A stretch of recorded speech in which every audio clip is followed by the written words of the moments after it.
우리가 지난 주일에는 어떤 내용에 대해서 다루었는가 하면요, 세속 정부와 통치자를 신자가 어떻게 바라보아야 하는가 함께 나누었습니다. 기본적으로 신자는 두 나라를 살아가지요. 그래서 하나님 나라 백성으로서 열심히 살아감과 동시에 이 세속 정부와 통치자를 하나님이 주신 권세로 보고 그 다스림에 순종하며 또 모범 시민으로 살아가야 하는 것이 마땅하다라고 했습니다. 하지만 언제나 이 권한과 권한, 권리와 권리, 문화와 문화가 충돌을 합니다. 하나님 나라의 문화와 세상 문화가 충돌을 합니다. 그럴 때는 어떻게 해야 되는가? 거기에 대해서도 우리가 함께 나누었는데 기억이 나실까요? 제가 아주 극단적인 예를 들었었죠.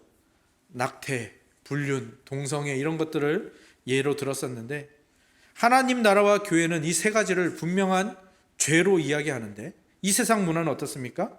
이것을 자유의 문제 또는 소수의 권익 문제로만 보고 있죠. 그 문화가 우리 신자에게서 충돌할 수밖에 없다라는 것. 그것을 우리가 지혜롭게 하나님이 성경에 말씀하신 대로 우리가 처리해야 하는데요. 이 세 가지 사항, 낙태, 불륜, 동성애, 이 세 가지가 다 무엇과 관련이 있을까요? 네, 오늘 말씀 제목을 보시면 아시겠지만 바로 결혼과 한몸됨과 관련이 있는 사항들이죠. 이 세상은 언젠가부터 이 결혼이라는 것을 굉장히 가볍게 여깁니다. 그렇죠? 예전만 몇십 년 전만 해도 그렇지 않았던 것 같습니다. 결혼을 일륜지대사라 부르면서 굉장히 신중하게 이 결혼을 준비하고 또 결혼을 행하고 그렇게 했는데, 요즘은 이 결혼을 그렇게까지 여기지 않는 것 같습니다. 그죠? 어쩔 수 없이 하는 사람도 있고요, 의무적으로 하는 사람도 있고요, 어떻게든 안 하려고 하는 사람들도 있습니다. 그래서 그런지 결혼도 쉽게 하고 이혼도 쉽게 합니다. 근데 이거는 하나님 나라의 문화가 아니라는 사실을 우리가 분명히 알아야 됩니다. 또 요즘은 결혼을 하지 않는 이 독신, 요즘은 비혼이라고 그러더라고요. 미혼 이런 독신 이런 말 안 쓰고 비혼이다라는 말을 쓰기도 하던데, 이런 것들을 선호하는 사람들이 굉장히 많죠. 더 나아가서 이 혼전 성관계, 이거에 부끄럽지 않은 시대가 되어버렸어요. 결혼하지 않고 동거하고 있는데 그게 부끄러운 것이 아니라 그냥 말을 하더라고요. 제가 불신자 친구들이 여럿 있거든요. 그 친구들이랑 모임을 가지면 몇 명 되는데 그 중에서 3명이 그러더라고요. 자기는 아내 외에 애인이 있답니다. 그래서 제가 되게 충격을 받았죠. 그래가지고 사람이 그러면 안 된다. 자기 가정을 지켜야지. 그랬더니 그 3사람이 저를 보는 눈빛이, 아유 저 꼰대, 옛날 사람이구만, 이렇게 저를 쳐다보더라고요. 너무 자연스러운 거예요. 불륜이라는 것도. 동성애도 그렇지 않습니까? 예전에는 굉장히 쉬쉬하고 숨기던 이야기였는데 이제는 그것이 뉴스로도 나오고요. 동성 결혼이 있었다, 큰 뉴스가 됩니다. 기자들이 찾아가죠. 동성 가정이 아이를 입양했다, 굉장히 아름다운 소식으로 전하는 뉴스들을 봅니다. 저는 잘 모르겠습니다. 동성애라는 것이 점점 보호받아야 되는 것, 존중해줘야 된다는 것으로 바뀌어가고 있는데, 이것들이 굉장히 확산되고 있죠. 근데 이것들이 세상 문화인데 심각한 건 뭡니까? 이 세상 문화가 슬금슬금 교회 안으로 들어오고 있다라는 사실이죠. 저는 교회 안으로 절대로 들어와서는 안 되는 세속 문화, 그 중에서 가장 우선순위를 둔다면 바로 이 어그러진 결혼 문화이다라고 생각을 합니다. 이거는 우리의 기본을 망가뜨리고 우리의 기초를 망가뜨리는 일이거든요. 가정을 망가뜨리고 깨트리는 것이고, 그것은 곧 교회를 깨트리는 일이 될 것이 분명하기 때문입니다.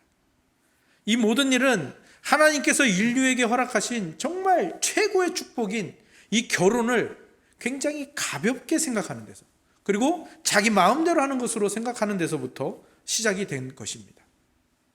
하나님께서는 사람을 하나님의 형상대로 창조하시되 남자와 여자로 창조하셨다라고 분명히 밝히고 계십니다. 그리고 그 남자와 여자가 부모를 떠나 한 몸이 되어서 그들이 복을 받게 되는데, 어떤 복을 받는가 하면 생육하고 번성하고 충만하고 땅을 정복하고 다스리는 이 문화의 복을 받습니다.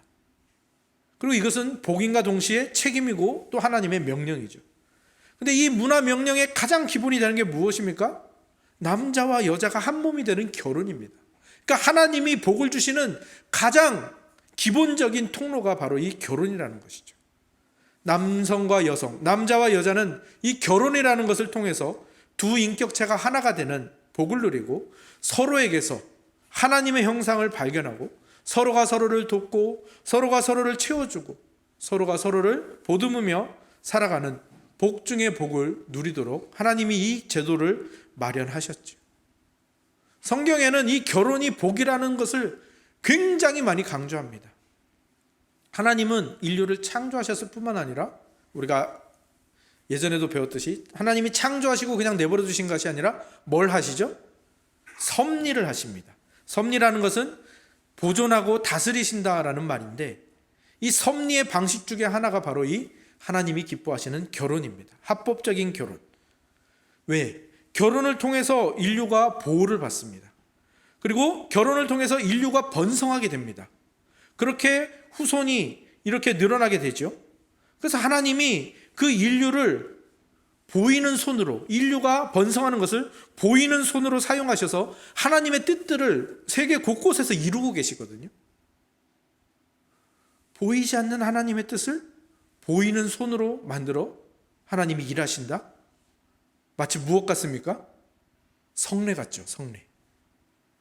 보이지 않는 은혜를 보이는 방식으로 우리에게 주신 것이 세례와 성찬이라는 이 성례이지 않습니까? 결혼도 마찬가지입니다. 하나님의 보이지 않는 뜻을 합법적인 결혼이라는 이 보이는 손길을 통해서 하나님이 그 뜻을 아름답게 대대로 이루고 계시는 것입니다. 그렇기 때문에 이 결혼이라는 것은 인간에게 있어서, 나에게 있어서 가장 거룩하고 복된 제도이다라는 것을 우리가 분명히 기억하고 그것을 잊지 말아야 됩니다. 특히 신자는 이 사실을 꼭 기억하고 있어야 합니다. 한 남자와 한 여자를 부부로 짝지어 주시는 것이 하나님이시고 하나님께서 그 결혼을 통해서 나와 내 가정과 또 온 인류에게 이 세상에 복을 내리신다라는 이 사실을 우리가 정말 이 가슴 깊이 그리고 머리로도 분명하게 이해를 하고 있어야 됩니다. 그래서 이 결혼은 결코 가볍게 여겨져서는 안 됩니다. 반드시 하나님을 기쁘시게 하는 올바른 지식, 말씀에 따라서 이루어져야 되고 이해되어야 합니다. 그런 의미에서 우리 교회가 한성 목사님이 이 결혼할 지체들을 교육하는 이 결혼학교, 결혼교육이 얼마나 좋은 것이고 꼭 필요한 것인지 더 이번 말씀을 준비하면서 생각하게 되었습니다. 우리가 이 결혼이라는 문제에 있어서 자꾸 실패하고 실수하는 것, 이 세상이 망가져가는 것, 다 여기에서 비롯되는 겁니다. 우리의 인생이 천국 같지 않고 지옥 같아지는 것도 이 결혼, 오전 말씀에서도 들으셨겠지만 배우자를 하나님이 주신 배우자로 하나님이 이 배우자를 통해서 나를 만들어 가신다라는 이 사실을 끊어버리고 그 사실을 제거해버리면 결혼은 지옥이죠. 하나님이 주신 가장 복된 통로를 지옥으로 만들고 있지 않은지 우리 자신을 살펴보아야 하는 것입니다. 결혼은 부부가 생명의 은혜를 함께 이어받는 것입니다. 하나님의 가족을 이루어가는 겁니다. 경건한 자손을 낳는 거룩하고 위대하고 중차대한 일입니다. 여기에 반대되는 모습들이 바로 이 세상의 문화죠. 낙태, 불륜, 동성애. 주 안에서 한 몸 된 부부를 통하여 하나님의 백성의 수가 증가해야 되는데 생육하고 번성하고 땅에 충만한 하나님의 이 명령을 이루어야 되는데 그것을 세상의 문화가 반대하고 있고 그 세상의 문화가 교회 안으로 들어오고 있다는 것, 굉장히 심각한 일이라는 사실을 우리가 알아야 됩니다. 뿐만 아니라 하나님께서는 하나님의 백성을 복 주실 때 그 말씀, 그 하나님의 계명을 통하여 우리에게 복을 주시지 않습니까? 우리를 보호하시고 우리에게 복을 주시는 것이 이 계명을 통해서 하시는데 10계명 중에 5번째 계명이 뭐죠? 내 부모를 공경하라.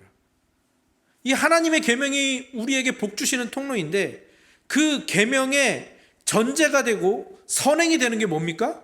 결혼입니다. 결혼을 통해서 부부가 한 몸을 이루고 자녀를 낳고 가족을 구성해야 비로소 이 제5계명이 빛을 발하는 것 아니겠습니까? 그제서야 제5계명이 우리에게 복의 통로로 주어지는 것입니다. 오늘 본문 읽으신 본문 그 다음에 나오는 6장 1절에서 3절을 같이 한번 읽어볼까요? 6장 1절에서 3절입니다. 함께 읽겠습니다. 시작. 자녀들아,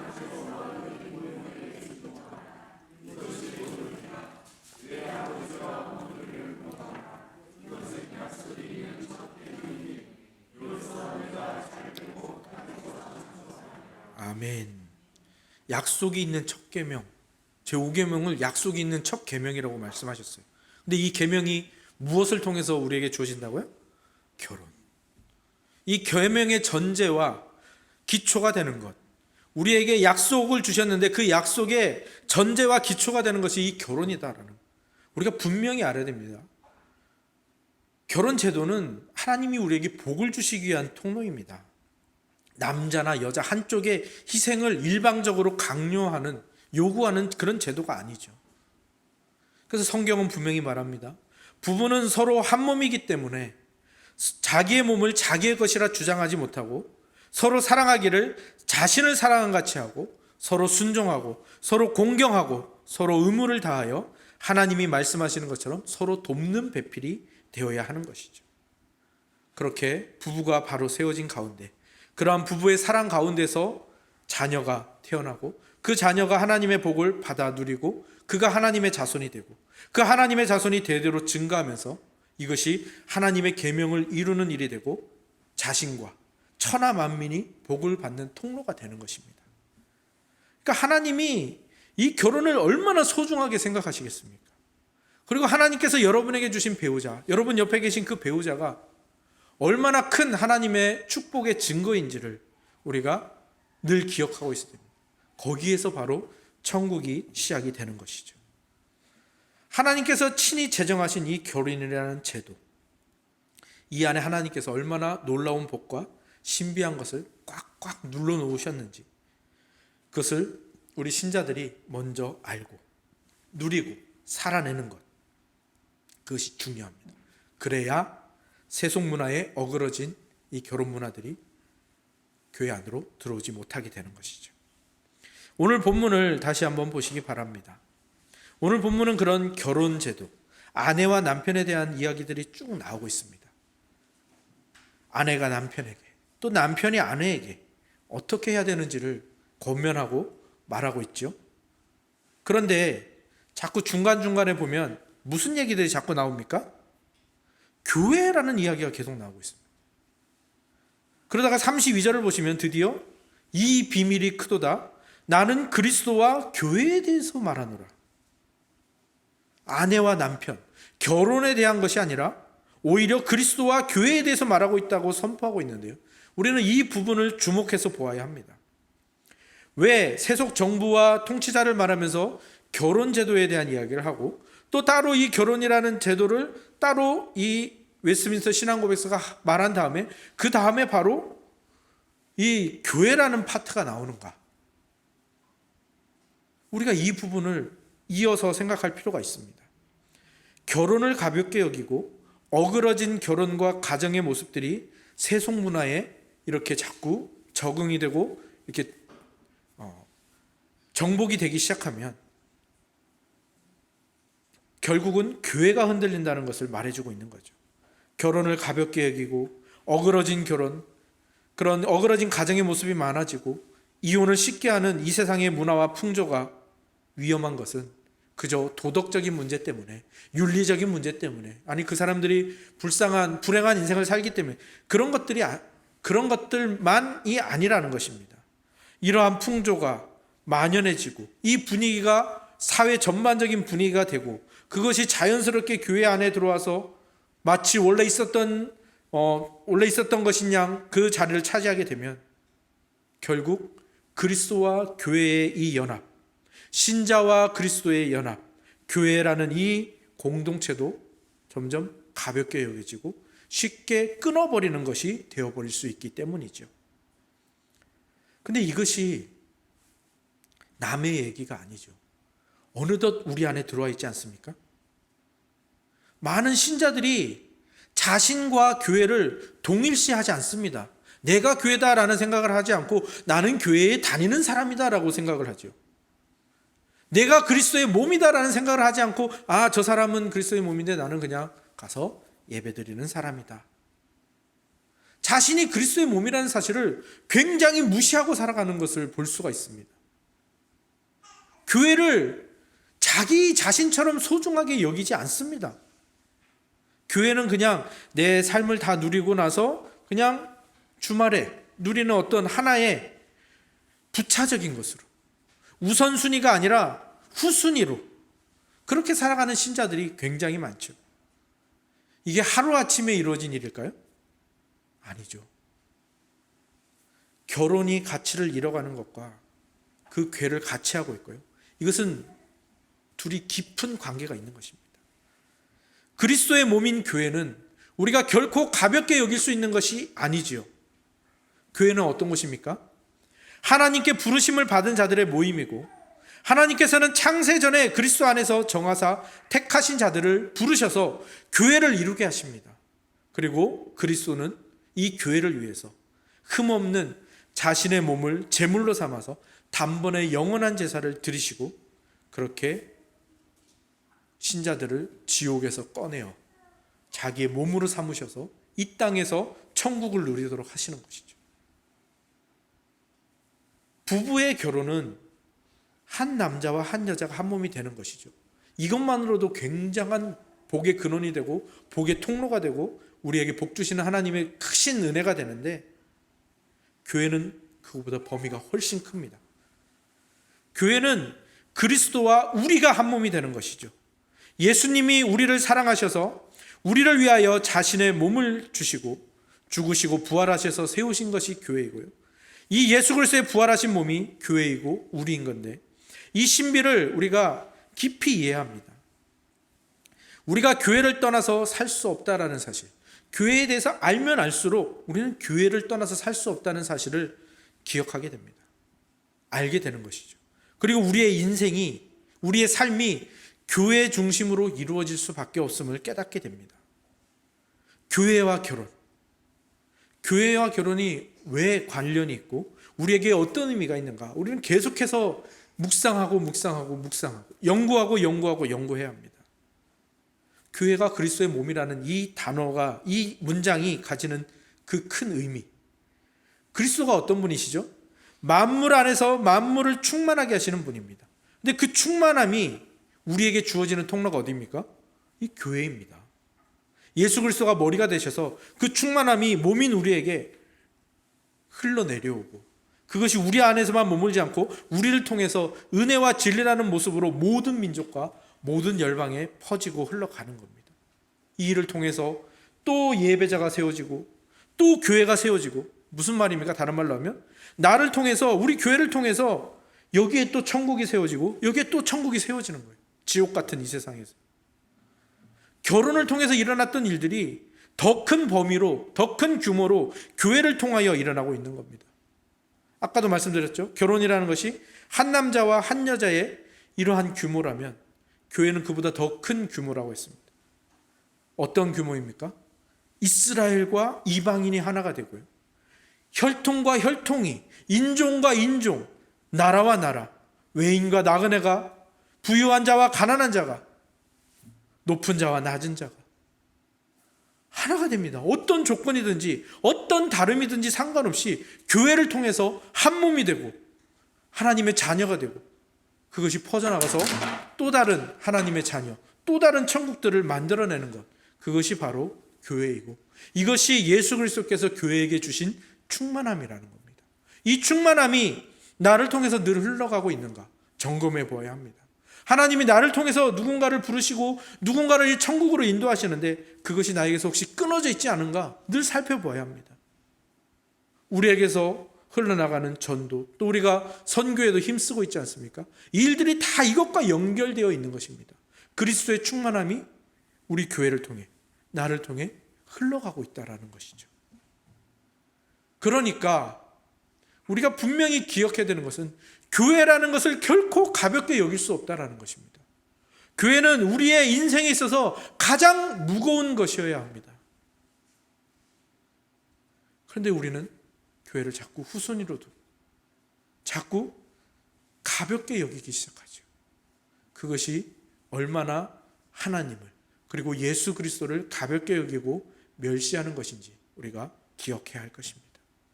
더군다나 교회를 흔드는 일을 한다. 교회를 힘들게 하고 교회를 어지럽힌다. 더 나아가서 교회를 깨트린다. 이것은 너무너무 큰 죄악인 것입니다. 교회를 나누는 것은 예수 그리스도의 몸을 나누는 것이고, 교회를 멀리하는 것은 예수 그리스도를 멸시하는 것이고, 교회를 깨거나 떠나는 것, 그리스도의 몸을 찢어버리고 정말 가루로 만들어버리는 것이라는 것을 우리가 기억해야 할 것이고요. 교회의 충만함을 막아서는 자가 되지 않도록 우리 자신을 점검해야 할 것입니다. 교회의 위대함은 사실 여기에만 있지 않죠. 교회는 우리가 그냥 여기에서 모여서 예배드리고 우리가 천은교회라는 이름을 모여있으니까 교회라는 것을 굉장히 작게 생각할 수 있는데요. 아니요. 교회라는 것은 영원전부터 시작해서 영원까지 있는 거예요. 엄청나게 큰 겁니다. 창조로부터 시작이 되었고 영원히 존재하는 것이거든요. 그러니까 교회는 아주 작게는 우리 한 사람이죠. 우리 한 사람 한 사람이 성령이 거하시는 전이지 않습니까? 한 사람 한 사람이 교회입니다. 아주 작게는. 하지만 아주 크게는 전 우주적인 것이고요. 전 시대적인 것이에요.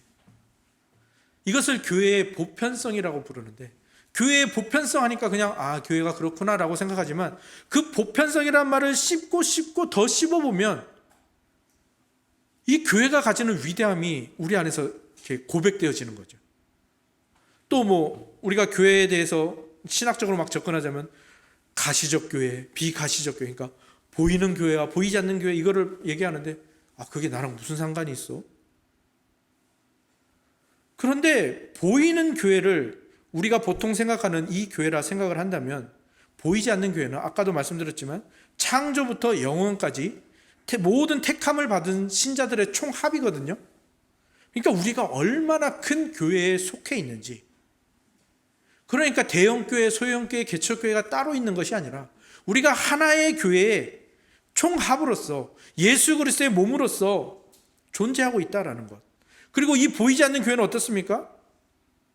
시간과 공간의 제약을 받지 않습니다. 그 수에 있어서 증가나 감소가 없지요.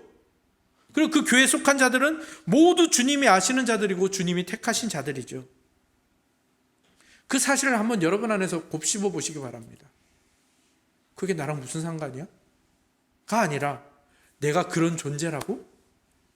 내가 그렇게 크고 아름다운 존재라고? 무엇보다도 이 교회가 위대한 이유는 무엇입니까? 그 교회의 머리신 분을 보면 정말 감동을 하지 않을 수가 없지요. 영원 무한 불변하시는 예수 그리스도가 머리가 되셨다라는 사실이 도대체 어떤 의미인가? 그분이 우리를 인도해 가시고, 그분이 우리를 지키시고, 그분이 우리의 주인이시다라는 사실. 그래서 우리가 지금 이 지옥과 같은 세상에서 천국을 살아가고 있다라는 사실. 이 사실이 여러분 안에서 계속 되뇌어지고 계속 감사되어졌으면 좋겠습니다. 우리는 교회라는 이름만 들어도 가슴이 뛰어야 합니다. 교회라는 말만 들어도 우리의 머리신, 이 교회의 머리신 예수 그리스도가 생각이 나야 됩니다. 그리고 그것은 우리의 결혼도 마찬가지예요. 결혼도 우리가 자꾸 배우자만 보고 그 생겨난 문제만 보고 그 다툼만 보니까 거기에서 우리가 머물러 있고 결혼이 지옥인 것처럼 느껴지겠지만, 여기에 우리가 무엇을 빼지 말아야 되는 겁니까? 이 사람을 나에게 붙여주신, 이 사람을 나에게 한 몸으로 연합시켜 주신 예수 그리스도, 그분이 지금 뭘 만들고 계시다라는 사실, 이 사람을 통해서 나를 만들고 계시고 나를 통해서 이 사람을 만들고 계시다라는 사실, 그것이 얼마나 큰 우주적인 것인가, 얼마나 시 공간을 뛰어넘는 크고 놀라운 것인가, 그것을 우리가 잊지 말아야 하고요. 계속 기도와 우리의 고백에 담아야 되는 것입니다. 우리가 너무 익숙하게 교회를 누리고 있고 너무 자연스럽게 교회를 다니고 있다 보니 그 안에 얼마나 큰 복이 들어있는지를 우리가 자주 놓치고 있고요. 우리가 결혼이라는 것이 너무 일상적인 것이다 보니까 그 안에 들어있는 정말 하나님의 놀라운 복들을 자주 놓치고 있고 자주 잃어버리고 있다는 사실. 그것이 우리의 아픔이고 그것이 우리의 연약함이겠죠. 교회. 눈에 보이는 교회이든 보이지 않는 교회이든 하나님께서 이 교회에 복된 것들을 가득가득 채워놓으셨다라는 것을 오늘 꼭 알아가셨으면 좋겠습니다. 눈에 보이는 교회에 하나님이 허락하신 것들이 뭐가 있습니까? 신앙 고백이 있고요, 예배가 있고요, 성례가 있고요, 말씀이 있고요, 기도, 양육, 성도의 교제, 권징, 헌신, 봉사할 수 있는 것들, 이 아름다운 요소가 교회에 가득 채워져 있잖아요. 이것이 하나하나가 우리에게 자꾸만 멍해로 다가오고 짐으로 다가오지 않았으면 좋겠습니다. 하나님이 지금 우리를 지옥과 같은 세상에서 천국을 누리게 하시도록 이것들을 주시고 이것들이 우리를 복되게 하고 풍성하게 하고 이 세상을 이길 힘을 주는데 이것들을 우리의 것으로 누렸으면 좋겠습니다. 이 보이는 교회는 이 땅에 있는 하나님의 집입니다. 이 땅에 있지만 예수님의 다스림을 받는 하나님의 사랑의 아들의 나라입니다. 그리고 그리스도께서는 자신의 영, 성령으로 또 그리스도의 복음을 가지고 우리를 그리스도의 것으로 만드십니다. 그래서 그리스도와 함께 이 땅에서 하나님을 아빠 아버지라 부르는 공동체로 서 있는 것이죠. 그러면서도 동시에 각자가 성전으로 서 있고 또 그렇게 함께 모여서 신령한 하나님의 예배자들로서 예배를 드리는 것이죠. 그리고 그 안에서 우리는 그 복됨을 누림으로 인해서 풍성해지고 자라가게 되는 것이죠. 그래서 종교개혁자 칼빈은 하나님 자신이 아버지가 되시는 모든 사람에게 교회란 어머니가 된다라고 말했습니다. 하나님이 자녀 삼으신 자들이 이 교회를 통해서 하나님의 자녀답게 만들어지고 하나님의 백성답게 자라나기 때문에 이 교회를 어머니라고 표현을 한 것이죠. 그리고 무엇보다도 예수님께서 이 교회를, 우리 한 사람 한 사람을 당신의 몸으로 삼으신 것이 교회다라는 사실을 우리가 좀 더 깊게 살펴보았으면 좋겠습니다. 예수님께서 십자가에서 구원하신 우리를 당신의 몸으로 삼으시고 죽으시고 부활하셨죠. 그것이 우리 교회입니다. 우리 자신입니다. 우리를 당신의 몸으로 삼으셨다라는 거예요. 근데 우리는 그것을 그냥 고백하긴 하는데 거기서 끝납니다. 그러지 마시고 자기 자신을 한번 자세히 살펴보십시오. 예수님의 몸이다라고 한번 생각을 해보고 여러분 자신을 한번 살펴보십시오. 여러분은 여러분 자신을 나는 예수 그리스도께서 부활하신 예수님의 몸이야 라고 자신 있게 말하실 수 있습니까? 그냥 직설적으로 얘기해서 저는 저 자신을 바라보면요, 어떤 생각까지 드냐면 예수님이 실수하신 거 아니야? 어떻게 나를 몸으로 삼으실 수 있지? 특히 제 안에서 계속 솟아나오는 이 죄성, 저 안에서 계속 솟아나오는 이 부패성을 바라볼 때마다 저는 예수 그리스도의 부활하신 몸이 아니라 어떤 식으로 생각이 되냐면, 제가 예전에 본 기억이 너무 뚜렷해가지고 계속 그거를 예로 드는데요, 시궁창에서 이 뼈다귀를 건져냈는데 뼈다귀가 이제 썩어서 흐물흐물해진 겁니다. 그 딱딱함이 하나도 남아있지 않고 흐물흐물해진 그 뼈다귀를 본 적이 있거든요. 근데 그게 저의 뇌리에 계속 남아있어서 저는 그게 항상 연상이 됩니다. 그러니까 우리는 이 시궁창에서 썩어져서 흐물흐물해진 뼈다귀 같은 존재거든요. 근데 예수님이 그런 존재를 자기 몸으로 삼으신 거예요. 그런데 그걸 주저하지 않으셨고요, 우리를 얼마나 사랑하시는지 그 아픔과 그 고통을 감내하기로 하셨다는 거예요. 여러분 한번 생각해 보세요. 여러분의 새끼손가락이 썩어서 흐물흐물해진 뼈다귀라고 한번 생각해 보세요. 살도 안 남고 뼈마저도 지금 다 흐물흐물해져가는 생각해 보세요. 그거는 아픔이잖아요. 그리고 얼마나 부끄럽겠습니까? 그러면 여러분들이 이렇게 내놓고 다니시겠어요? 어떻게든 숨기고 다니겠죠. 근데 예수님은 그러지 않으셨다니까요. 그런 우리를 몸으로 삼으셨을 뿐만 아니라 그런 존재에게 계속해서 복을 주시는 거예요. 계속해서 끊임없이 진리와 생명과 영양분을 주시고 우리를 보호하시고 치료하시고 연고를 바르시고 금반지를 끼워주시고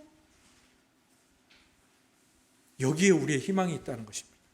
여기에 우리의 살 길이 있다는 겁니다.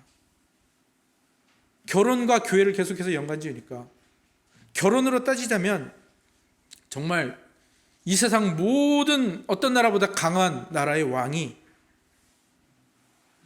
그 빈민가를 지나다니다가 병들어서 곧 죽어갈 것 같은 소녀, 아무것도 가진 것도 없을 뿐만 아니라 병들어서 곧 죽어갈 것 같은 그 소녀를 자기 왕비로 삼으신 거예요.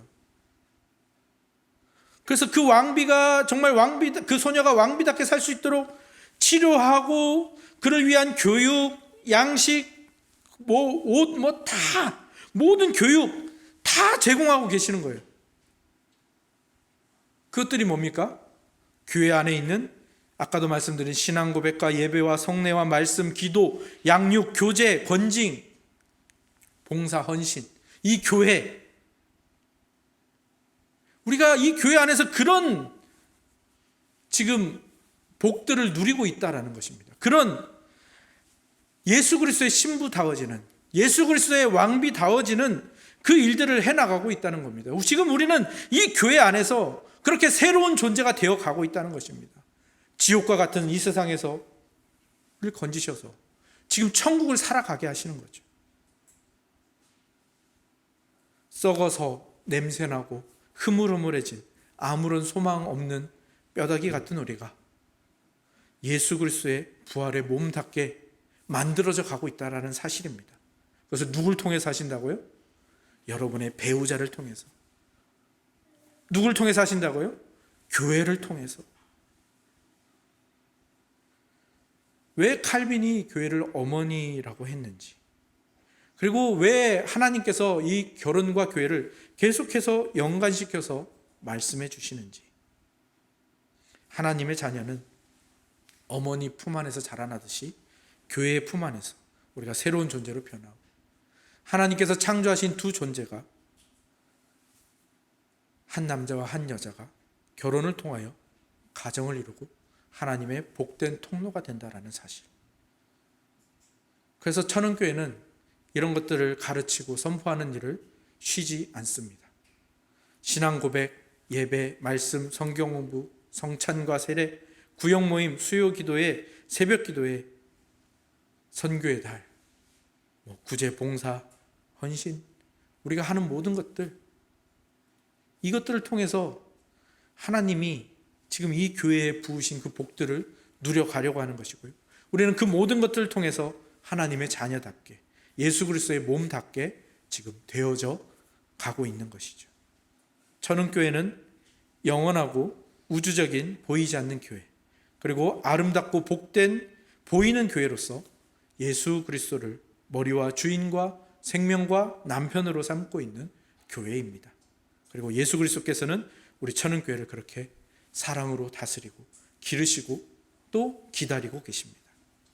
이 모든 시각과 이해와 고백을 가지고 늘 기억했으면 좋겠습니다. 하나님이 나에게 허락하신 이 복된 통로, 이 결혼이라는 이 배우자를 통해서 내가 어떻게 더 예수님의 가족다워질까, 또 예수 그리스도의 복의 통로다워질까, 또 이 교회를 통해서 내가 어떻게 예수 그리스도의 신부다워질 수 있을까, 어떻게 하나님의 자녀다워질 수 있을까, 어떻게 예수 그리스도의 부활한 몸다워질 수 있을까. 그리고 하나님은, 또 예수님은, 성령 하나님은 오늘 나를 어떻게 만들어가고 계시는 것일까. 이것들을 기대하시고 소망하시고 그 일에 동참하시어서 결혼과 교회가 우리를 한몸 되게 하는 기적으로, 썩은 뼈다귀가 예수 그리스도의 부활의 몸이 되어가는 그 기적으로 인도하시는데, 그 기적들을 누리시고 맛보시고 경험하시는 우리 모두가 되기를 주님의 이름으로 축원합니다. 아멘. 기도하겠습니다.